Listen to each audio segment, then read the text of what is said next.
जन को, महापुरुष को, गुरु को भेजा है, वो मेरा ही जन है, मुझसे अभिन्न है, उसको मैं तुम्हारे सामने बैठा हूं, ऐसी भावना बना करके फिर देखो, मुझसे अलग मत मानो।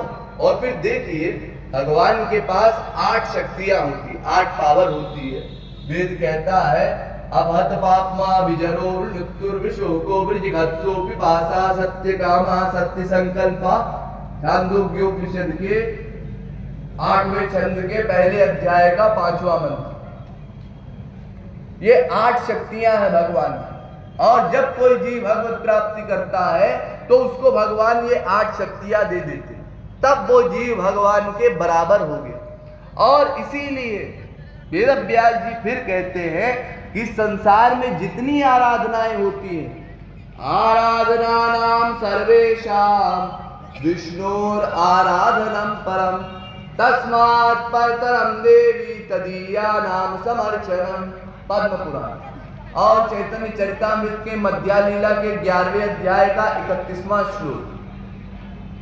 रूप गोस्वामी जी ने भी ये मंत्र लिखा है और यही बताया है कि देखो जितनी उपासनाएं संसार में होती है उसमें सबसे नीचे है तामसी। तामसी उपासना तमाम लोग करते हैं। उससे ऊंची राजसी, नॉर्मल लोगों की भक्ति। उससे ऊंची सात्विकी। उससे ऊंची देवताओं की भक्ति। देवताओं की भक्ति से ऊंची पितरों की भक्ति। पितरों की भक्ति से ऊंची भगवान की भक्ति, भगवान के अवतारों की भक्ति। भगवान के अवतारों में भी श्री राधा कृष्ण की भक्ति सबसे ऊंची। और राधा कृष्ण की भक्ति से भी ऊंची भक्ति है उनके भक्तों की भक्ति।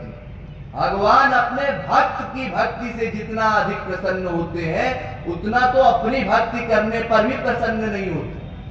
आप भगवान का 10 बार नाम लीजिए, भगवान कान आगे नहीं करते, लेकिन उनके जन का, उनके दास का नाम लेते भगवान विभोर हो जाते हैं।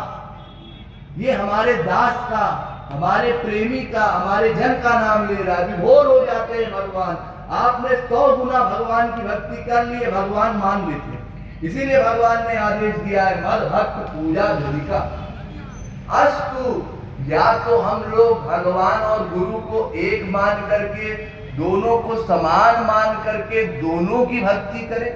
और अगर ऐसा संभव ना हो सके तो क्योंकि गुरु ही हमारे सामने है प्रत्यक्ष रूप से, तो गुरु को ही भगवान का स्वरूप जान करके केवल कोई अगर गुरु की भक्ति करे तो गुरु की भक्ति करने से भगवान मिल जाएंगे, लेकिन केवल भगवान की भक्ति करने से भगवान नहीं मिल सकते। ये आशय आप लोग समझिए। ये समझना क्यों आवश्यक है? इसलिए आवश्यक है क्योंकि देखिए आज से नहीं, आप पिछले अनंत जन्मों से भगवान को पाने का प्रयत्न कर रहे हैं। उस प्रयत्न में हजारों बार, करोड़ों बार, अरबों बार, अनंत बार आपने तमाम महापुरुषों को देखा। जितने महापुरुष हुए सब हमारे सामने ही हुए, लेकिन देख करके आपने कहा जचा नहीं, ये महापुरुष भी ठीक नहीं लगता, ये भी ठीक नहीं लगता, ये भी ठीक नहीं लगता। यानी जब कोई महापुरुष आपके सामने आया तो आपने अपनी बुद्धि से टटोला, देखा ये महापुरुष कैसा दिखाई पड़ता है, कैसी आंख है, कैसी नाक है, कैसा मुंह है, कैसी चमड़ी है, लंबा है, छोटा है, मोटा है, पतला है। या बाहरी रूप से ये जानने का प्रयत्न किया ये महापुरुष है या नहीं। फिर नंबर 2, उस महापुरुष से मिलने पर हमने ये नोट किया ये महापुरुष क्या बोलता, ये महापुरुष कैसे वर्क करता, यानी उसकी वाक्य, उसकी क्रिया, उसकी चेष्टा समझने का प्रयत्न हम लोगों ने किया। जबकि महापुरुषों के कार्यों को बड़े से बड़ा बुद्धिमान नहीं समझ सकता, क्योंकि महापुरुष एक जैसा वर्क करते हैं।